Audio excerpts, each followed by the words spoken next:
Good morning, Kansas City. Welcome to another fantastic day in our city. I imagine it's recovering from a cold a few days ago or many days ago, or if we're airing this later in the season, then you probably remember what it was like. But today in Kansas City, as we're making this recording, it is negative something degrees. So let's just put that on the side and warm up to thinking about why we're here today and what this show is about.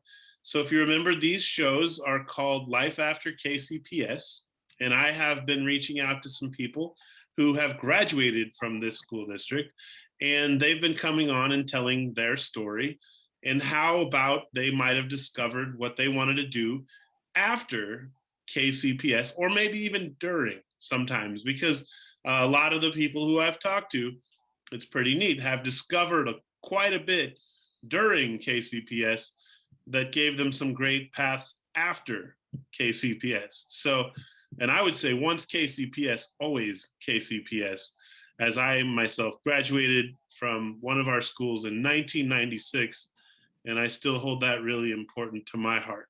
So today we're joined by one of those graduates, and his name is Micah Thompson. And welcome, Micah.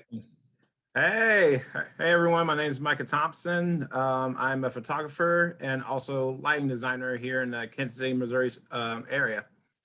All right, so you're a photographer and a lighting designer, and Yes. you went to also the now famous, because we've done so many of these interviews about Paseo, also went to Paseo Academy. What year did you graduate? I graduated in the year of 2011. 2011. Okay. And tell me, like, what was your experience like there? What did you do? What did you dabble in? What kept you busy when you were at Paseo? While I was at Paseo, my background, I was a theater major, but I was into technical theater more so. So I was doing lighting, sound, and also scenic design as well. So a lot of the times I was running around as I got older, as I got older and became a senior, I started kind of being in charge of a lot of responsibilities like running sound, lights for different shows, including help build scenic, build sets for our plays and stuff like that. And I also did some work outside of the school, through the school, but I also had some other companies come in and help. I would also assist in helping them run their shows and stuff like that too. Yeah, that's fantastic. So that's kind of one of those situations where, and I remember it because I was there too, seeing Yeah. seeing how much work goes into theater sometimes that people don't ever realize, or do, but don't really do. So they probably don't really realize. But you never stood still during those shows, right? You're Absolutely not. right. It was one thing after another. So I was just like, I was in one, and 1 second I'm in the auditorium, next thing I'm in the black box or running it down the hallway into the school building, having to cue some people like to get on stage and stuff like that. It was crazy. It was crazy, but fun though. It was fun. Sure. And a great experience, because that's what in the moment feels like, and you have to respond to the challenges of theater, and it's live, and so that's exciting. And so do you feel like some of that served you to help you discover those interests or build those skills? Absolutely. So I feel like on my freshman year, it started on my freshman year. Before around that time, I went to Paseo Middle School, and I started dabbling into the technical side of theater. And then when I transferred over into my to the Paseo High School side, that's when I finally feel like that's when I found out that was my passion. And I started wanting to really dive into it from there. Yeah, that's great. So it did serve you to just keep on that path, and you're still on that path now? Yes, I'm still on that path. After high school, I did community college for about 2 years, and then I transferred over to UMKC, and that's where I picked it back up, and got exposed on a whole entirely different level. But what I learned from high school, I was able to carry that over, and it did serve me well. And I never felt like I lost or anything, or anything was left out. I felt like I brought so much of high school with me that I was just like I already had a foundation. It gave me a foundation to build upon. Yeah, that's great. And probably lots of people, like more people doing what you were almost doing all by yourself or with just a person or two on the high school scope. I bet it got bigger when you go across the street to a bigger campus. And the theater program at UMKC is really remarkable. So I wonder, that was it also a treat after all these years, both at Paseo and to just get to be part of all those shows? Absolutely. Being a part of those shows, I feel like working the shows, you start to learn a lot about yourself, but also another way of being around others. I've and for theater itself, it's a special community of different people coming together to help create to create something. Yeah. So like especially different depending on the story, what you're doing. It's just like when you get a bunch of different ideas and it helps you view different lifestyles of different people that you might not get to on normally. Mhm. So I feel like being a part of the theater community has opened my mind to on a far greater scale than I probably would have if I'd done any other field personally. Yeah, that's really fantastic. Well, thanks for opening it up to us and helping us experience it, because I know um, it does seem very much like a profession when you're in high school and you have that opportunity. But then I wonder, what's it take to really choose to keep doing it? And was it scary to go for it and make that something you were going to do? Absolutely. I think after when you're in a high school setting, it's a little bit different for when you get into the college setting. So when you're in high school, it's professional to an extent, but it's not. It's still just kind of I'll say like we're having fun with it back Right. in school. We're still exploring, and I feel like we could have a lot more open imagination for different things. And just like the world's a huge open book for us back in high school. But then when you get into the professional side, a little bit more of a reality check had to be in play a little bit. And then you start learning about the Competition. business. Yeah, Yeah, you're actually competing for work, and you have to be really professional about it, I would imagine. And that there's, yeah, probably a high demand for good work, but it's probably hard to get those jobs, I would imagine. yeah, Yeah. absolutely. Like everyone's trying to get work in the field. So it's just a matter of it's a matter of who is the best. And for each client that you're working for, say like a dance company, a theater company, who is going to be your best scenic designer, costume, lighting designer, sound designer, who is going to be the best suited for the job. Wow. So that's so much fun. So we can explore that part of you, which we kind of have a little bit. Tell me, have you jumped over the stage lines to be in shows? I know you did that a little bit, or more and more at Paseo, really, right? You were in Little Shop of Horrors. Oh no. I was only on stage once back in high school, but it What was was for the show? What was? yes. Um Oh, I was trying to remember. the boy who couldn't get the shivers. It was during a summer program at Nice.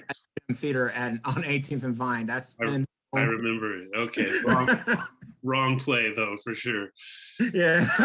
So not so much. You're still kind of staying away from being on stage. Absolutely. Yeah. I have mad respect for anyone who does it. It's just not for me. It's not for everybody. So then shift for me. How does photography come into the picture then? Because I know you're doing that both with like people who pursue you to do a shoot, right? yeah. But so how does that come to play into your picture? I think for photography, it's for me, photography is another creative outlet for me, and I'm able to carry some of the things from theater to my photography. Like for lighting wise, like if for lighting design, you have to understand lighting. I feel like lighting is one of the most key important factors to doing photography. So Mm-hmm. I was able to carry that on into my photography, and I've been exploring just different create how to explore and be creative with it. I've been playing around with different like gel colors, LED lighting, and stuff like that, and just play with different tones, shadows, and things like that.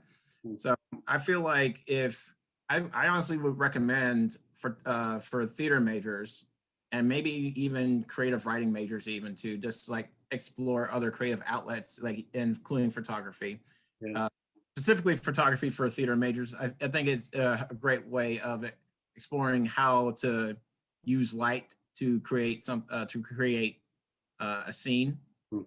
and it's like in its control, a little bit more controlled for yourself.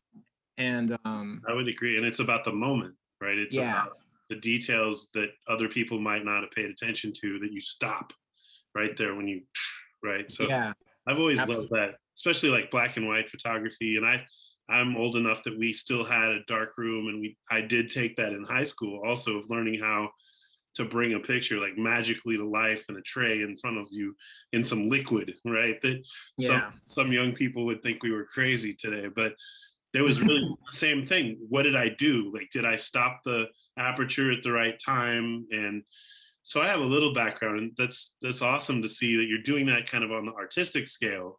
Yeah. And I would expect so, because that's you, and that's like again what kind of Paseo maybe dipped you in, that just taking pictures to me is so much different than photography, because photography is about the nuance and the lighting and the kind of magic of bringing the person, their true essence out with a camera, right? So Yeah.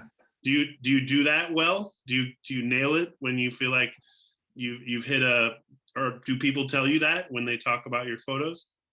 Yeah, I've gotten a lot of comments. Like a lot of people feel like I've actually captured the moment, brilliant, like exactly, or what they were hoping for it to be. And it's not always easy, and it's a lot of it's just like anything, a lot of trial and error. And I think a lot of people get discouraged about that because it's just like failure, the fear of failure. But I feel like with failure comes a lesson, which helps you grow and improvement. So I feel that I'm able to hit the mark, but it's because of the multiple trials and errors that I was able to get to that level. It's very cool. Yeah, that's one of my favorite quotes by an author, an ancient author, is the secret to success is just constancy of purpose.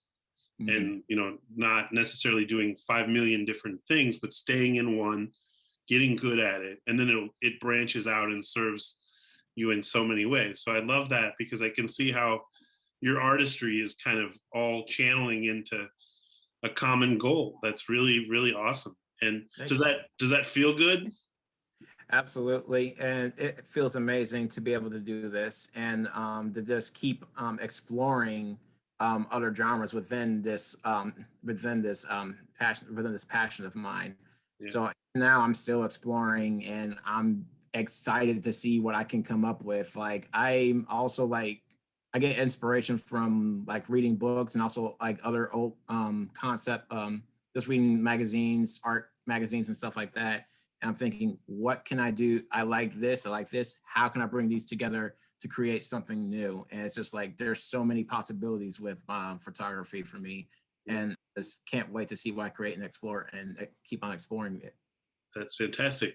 All right. If you've been listening this morning, and I know you have, and want to learn more about this young man, his name is Micah Thompson, and we're going to let him send you out the door, telling us a little bit, if you're a young person or not a young person out there in this city, and a lot of things to take into consideration this year. That if you are finding your path and your dream and your vision, that there have been about a million obstacles, and seems like more coming every day we go back out into this world. So we're just going to put all that pressure on Micah, and he's going to lead with the best advice of the whole world. But really, no pressure, man, because your message has already come through of find yourself by continuing to do what you love, I think. But what would you tell people on top of that this morning? Don't be afraid to try new things. And that's what I feel like that's a major thing that plays a part in it. Because I questioned if I was going to do it or not, but I think it all started back while I was doing theater, because I was taking pictures for dance concerts because I was designing dance routines, and also like I had to take portfolio for my own design line designs. So it kind of started there, and I felt like, I can do this, but I want to get better. Maybe I should explore this. I haven't tried this really enough, so let me explore this a little bit more. and maybe I'll like it, maybe I won't, but let me at least try. So I feel, so to anyone new, to young people, don't be afraid to try something new, and don't be afraid of failure. If failure comes away, I say welcome it with open arms, but because it'll teach you a lesson to help you grow in whatever it is you want to do. And the more that, if you keep an open mind and keep trying new things, you're going to find you might find that one thing that you're passionate about, and you want to explore that thing for your creativity. And you won't know where it will take you. You won't. So be open-minded, try, fail, keep trying again. Don't stop. Keep going. All right. Thank you so much, Micah. And thank you, KC, for listening this morning on Real World Friday. If you would like to call in or find a way to get a hold of us, my name is Chris Odam, and I work for kcpublicschools.org. All you have to do is put my first and last name together, CODAM, at kcpublicschools.org. And you could write me an email or suggest to me someone who you think might be a great person to come on and talk on this show. Again, students who are listening, we're hoping to speak to you about the land that awaits after high school, and also kind of affirm to you that there are great people who come from your schools, who surround you and live in your city every day. Kansas City Public Schools is part of our city, and would like you to think of us, the people who have gone there, graduated from there, and continue to live here, as a valuable contributor in our own place where we do live and breathe every day. Certainly met a wonderful person today in Micah, and thank you for being here this morning, sir. And I wish you the best. Thank you very much. Thank you for having me. See you, Kansas City.